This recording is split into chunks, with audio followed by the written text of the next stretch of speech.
Welcome friends हमारे YouTube channel study for learning पर। और मैं लेकर के आ गया हूं अभी कुछ देर पहले जो आपने एग्जाम दे करके आया क्लास 11th का इंग्लिश कोर का, उसका सभी 40 प्रश्न का एक एक्सप्लेनेशन आप मिला लीजिए कि आपने कितना प्रश्न का सही और कितना प्रश्न का गलत उत्तर दिया है। दोस्तों आपको मैं बता दूं कि हमने कुछ दिन पहले जो अपलोड किया था यूट्यूब पर 2 मॉडल सेट, उससे 7 ऐसे सवाल हैं जो सेम के सेम आए हुए हैं। ये बहुत अच्छा लगा होगा आपको, आपने सभी प्रश्न का उत्तर दिया होगा। तो चलिए शुरू करते हैं और देखते हैं कि किस प्रकार का सवाल आपके एग्जाम में आया था, उसका सही उत्तर क्या होनी चाहिए। तो ये रहा आपका पहला सवाल। सबसे पहले यहाँ पे पैसेज दिया हुआ है फ्रेंड्स, देखेंगे। One day John went to a fair and bought 9 donkey. 9 donkey खरीद के लाता है जॉन ने, तो उससे रिलेटेड एक यहाँ पे पैसेज दिया हुआ है, इसको आप पढ़े ही होंगे। इसे सीधे हम क्वेश्चन पर आते हैं और बताते हैं कि मजेदार सा ये पैसेज दिया हुआ था। लिखा हुआ how many donkey did John buy, कितने डंकी जॉन ने खरीदा। तो कितने डंकी खरीदा उन्होंने?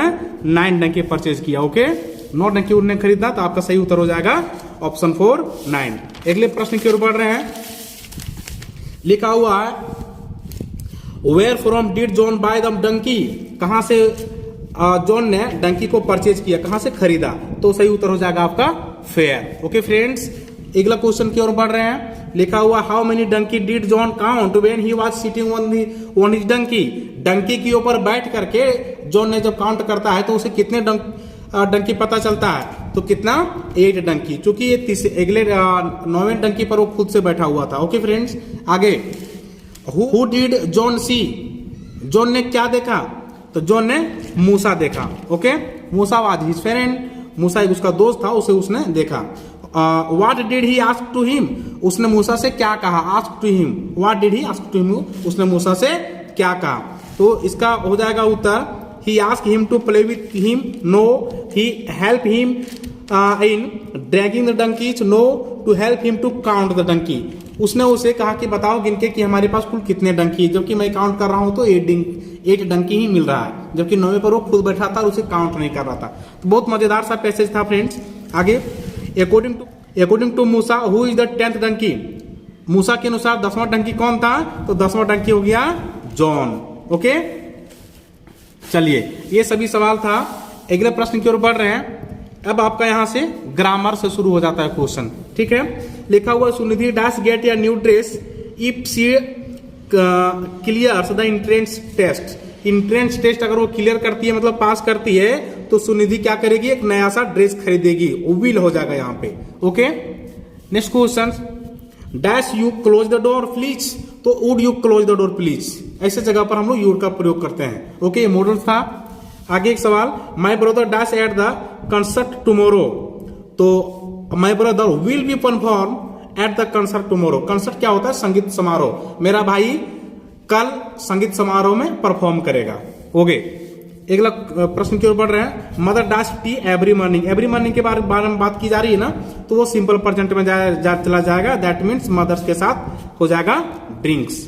ओके फ्रेंड्स, आसान सा सवाल था ये सभी। The cricket match dash at 7 PM, तो क्रिकेट मैच कब शुरू होता है, तो 7 PM में शुरू होता है। यहाँ पे स्टार्ट हो जाएगा, चूंकि सिंपल यहाँ पे सेंटेंस दिया हुआ है, उसमें से एक मैच के बारे में बात की जा रही है। ओके, चलिए अगले सवाल की ओर हम आगे बढ़ रहे हैं। तो ये देखेंगे 12th नंबर सवाल। I have a friend who were famous, no, who is famous gymnastic. Okay, मेरा एक दोस्त है, आई हैव ए फ्रेंड्स, मेरा एक दोस्त है, who is famous for gymnastic. ठीक है, यही हो जाएगा आपका ऑप्शन 2 सही। आगे आई नीड डैश मिल्क, यहाँ पे दिया हुआ मेनी फ्यू लिटिल सम, तो सम हो जाएगा। आई नीड सम मिल्क, मुझे कुछ दूध की आवश्यकता है। आगे डैश बुक्स यार हेल्पफुल, तो डैश बुक्स, यहाँ पे देखिए बुक्स दिया हुआ है ना, तो प्लुरल है। दैट मीन्स यहाँ पे दिस सिंगुलर हो गया, विच नहीं, यहाँ पे दीज होगा। दीज बुक्स यार helpful. Okay, next Rashmi about a book and dash import, import का फर्स्ट लेटर यहाँ पे आई दिया हुआ है, वोवेल जो IN का प्रयोग होगा। ये सवाल आपका मॉडल सेट में से आया हुआ है। ठीक है फ्रेंड्स, आगे which of the following sentence is the passive voice, इसमें से कौन सा सेंटेंस है जो पैसिव में है, तो देखेंगे यहाँ पे vendors are selling good items, no. Nidhi visited the new library, no. The postman delivers the letters, no. The room was cleaned by the Sudhanshu. Okay, तो ऑप्शन 4 आपका सही हो जाएगा। आगे choose the correct passive voice from the given active voice. ये active voice जो दिया हुआ है इसका पैसिव वॉइस क्या होनी चाहिए? द लाइब्रेरियन गेव मी दिया हुआ है पर सिंपल पास्ट में, तो जो भी ऑप्शन होगा यहाँ पे पास्ट में होनी चाहिए। एम आ गया नहीं होगा, यहाँ पे देखिए इज आ गया नहीं होगा, ये बुक इज गिवन नहीं, यहाँ पे निश्चित रूप से आपका ऑप्शन ये हो जाएगा I was given a book by the librarian. Okay, 17 का हो जाएगा 1। आगे choose the grammatically correct sentence. Grammar के रूप में सही सेंटेंस कौन होगा? Good friends Kusum and Rashmi are no, these are wrong sentence, this is wrong sentence. Kusum and Rashmi are good friends. Okay, ये सही है। आगे भी देख लेते हैं। Good Kusum and Rashmi are friends, no friends are good Kusum and रश्मि, ये भी नहीं होगा। तो आपका 2 नंबर का बिल्कुल सही उत्तर हो जाएगा। ओके, चलिए 19 नंबर क्वेश्चन की ओर बढ़ रहे हैं। आगे लिखा हुआ है choose the grammatically correct sentence. फिर से door be shut let, no ऐसा सेंटेंस ही नहीं होता है। Let be the door shut, नहीं ये भी नहीं है। The door let be shut, no let the door be shut, ये आपका ऑप्शन 4 सही हो जाएगा। ठीक है, चलिए आगे देखेंगे।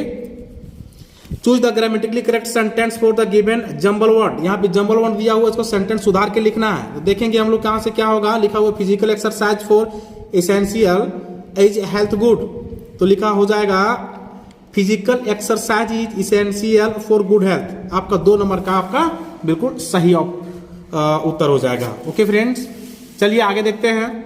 In the poem the voice of the rain, without rain seeds will remain, बिना पानी के सीड्स क्या हो जाएगा?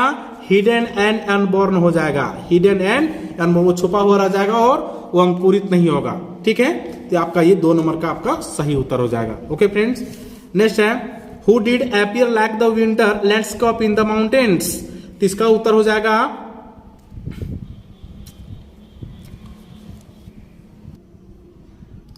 Next question the crewman Larry Weasel was.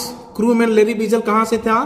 तो वो एन अमेरिकन थे। ठीक है, उसके साथ एक और भी था, है ना। तो लैरी वीजल और हर्ब सिगलर था, है ना। तो लैरी वीजल कहां से? एन अमेरिकन वो थे, नाविक थे वो। आगे हु वेयर बेटी एंड डोली। बेटी एंड डोली कौन थी? तो लेजेंड ऑफ पोएट्स मदर। ठीक है, who is the poem of the year. देखिए सेम सवाल आपका सेट से आया हुआ था, इसका उत्तर हो जाएगा द रेन। ठीक है, आगे where was the photograph taken. Photograph कहां से लिया गया था? तो on the one of beach, beach से लिया गया था, नदी के किनारे, समुद्र के किनारे से लिया गया था, ऑन द बीच से। ओके, फिर से अगले सवाल की ओर बढ़ रहे हैं। Why did the grandmother keep one hand on her waist? Grandmother अपनी एक हाथ कमर पे क्यों रखती थी? टू बैलेंस हर स्टूप, अपने शरीर को बैलेंस करने के लिए रखती थी। Okay friends, next question. The grandmother accompanied Khushwant Singh to. Grandmother अब खुशवंत सिंह का साथ देती थी, क्या करने के लिए? टू स्कूल जाने के लिए। ओके, तो साथ में चलती थी उसके साथ। Where did the author spend his childhood. Author अपना बचपन कहां बिताया करता था? लिखा हुआ in the town with his mother, no. In the town with his parents, no. In the village with his father, no. In the village with his grandmother. Okay friends, the concept of the burt in 1940 was mooted by, इसका हो जाएगा जियन। Aram and Mourad belongs to dash trap. आरम और मुराद कौन से trap से belong करते थे? तो गारोगलेरियन ट्रैप से बिलोंग करते थे। ये भी क्वेश्चन आपका सेट से आया हुआ था। ओके फ्रेंड्स, चलिए अगले क्वेश्चन की ओर बढ़ रहे हैं। लिखा हुआ है मुराद वाज वेरी फाउंड ऑफ। मुराद जो है किस चीज का शौकीन था? तो सफरिंग का, स्विमिंग का, play cricket, no horse riding. ये भी क्वेश्चन आपका सेट से ही आया हुआ था, तो आप लोग बहुत अच्छे तरीके से इसको कर लिए होंगे। आगे who was John Biro. John Biro कौन थे? तो John Biro was a farmer, एक किसान थे वो। ठीक है, अगले प्रश्न की ओर बढ़ रहे हैं। Which country did the narrator belongs to. यहाँ भी क्वेश्चन में से पूरा अपडेट नहीं किया है, लेकिन आपको समझ जानी चाहिए कि यह एड्रेस चैप्टर का है, जहां पे लड़की की मम्मी खो जाती है एक युद्ध में, एक वार के कारण। तो हॉलैंड देश की ये कहानी है, तो यहाँ पे हो जाएगा हॉलैंड। ओके, आगे who wrote the story the address. Address का राइटर कौन? तो मार्गा मिनको। ठीक है, मार्गो मिनको जो है इस चैप्टर के राइटर थे। What is the name of the village range. Village range है ना, उसका क्या नाम था? तो होसाहाली। देखिए होसाहाली के बारे में पूरा डिस्कस किया गया था। ये भी क्वेश्चन आपका सेट से ही आया हुआ था, होसाहाली।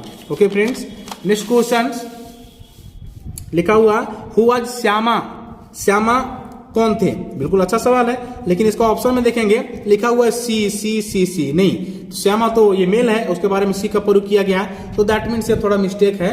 ठीक है, क्वेश्चन छापने में थोड़ा मिस्टेक कर दिया गया है, लेकिन फिर भी ऐसा दिक्कत है तो अभी आपको तो बनाना है, क्योंकि नेगेटिव मार्किंग तो है ही नहीं, तो वहां पे हो जाएगा सी वाज रंगाज डाउटर। देखिएगा, एक श्यामा वो थे, दूसरे श्यामा जब रंगा का शादी रत्ना से हो जाता है तो उसको फिर से जब बच्चा होता है तो उस बच्चा का नाम भी श्यामा ही रखा जाता है। ठीक है, तो may be daughters was, may be child was female, so she was Ranga's daughter. Okay, तो अगर दिक्कत है यहां पे तो आप ऑप्शन नंबर 1 की ओर जाएंगे। ठीक है, आगे the name of the village doctor in the story रंगा मैरिज, रंगा मैरिज में से गांव का जो डॉक्टर थे उसका नाम क्या था? तो गुंडा भत्ता था उसका नाम। ओके, बहुत अच्छे तरीके से हमने इस चैप्टर को डिस्कस किया था। उम्मीद है कि आप सभी ने बहुत अच्छे तरीके से सभी प्रश्न का उत्तर दिया होगा। Who is the narrator of the story the dress, the dress का नरेटर कौन है? इसमें से डॉक्टर मिस्ट्रेस एस की बेटी जो थी, है ना, मिस्ट्रेस एस की बेटी जो थी डॉक्टर थी, वही इस चैप्टर में से नरेटर का काम करती है, मतलब कथाकार का काम करती है। ओके फ्रेंड्स, तो ये रहा आप सभी के लिए सभी 40 सवाल जिसको हमने डिस्कस किया। आप मिला लिए होंगे कि कितने प्रश्न का आपने सही उत्तर दिया है, कितने प्रश्न का गलत उत्तर दिया है। तो मेरे अनुसार से सभी का अच्छा ही एग्जाम गया होगा। चुने बहुत मन और मेहनत से सभी चैप्टर को डिस्कस किया था। ठीक है, तो चलिए, बहुत अच्छा। तो फ्रेंड्स, हमारा ये वीडियो अच्छा लगा होगा आपको, तो आप अधिक से अधिक शेयर करेंगे, लाइक्स करें और सब्सक्राइब भी करें। ठीक है, चलिए, थैंक यू।